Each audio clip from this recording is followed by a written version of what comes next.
அரசு குற்றம் செய்து கொண்டிருக்கிறாரு. தமிழக அரசு பாவம் செய்து கொண்டிருக்கிறாரு.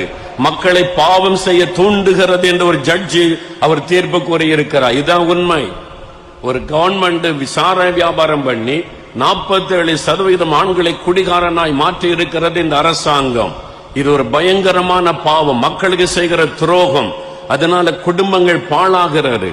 கடந்த 4 வருஷத்துல தமிழ்நாட்டில் விதவைகள் அதிகமாக இருக்கிறார்கள். ஒரு கணக்கெடுப்பு, விதவைகள் அதிகமாக இருக்கிறாங்க. ஏன் என்று கேட்டால் குடித்து குடித்து குடித்து ஆண்கள் செத்து கொண்டிருக்கிறாங்க.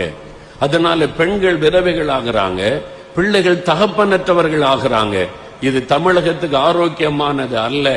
பாருங்க, இதை குறித்து நீதிமன்றமே இவ்வளவு தெளிவா, ஒரு குற்றம் செய்தவனை விட குற்றம் செய்ய தூண்டுகிறவர்களுக்கும் அவங்க குற்றவாளிகள்.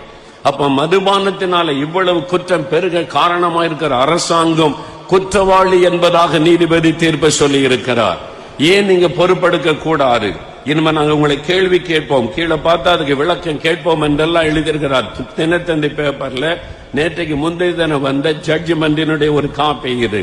அப்ப நீங்க யோசித்து பாருங்க, ஒரு இவ்வளவு வேதனை இருந்தால் இயேசுவை அறிந்த தெய்வ பிள்ளைகள் நமக்குள்ள எவ்வளவு வேதனை இருக்க வேண்டும்.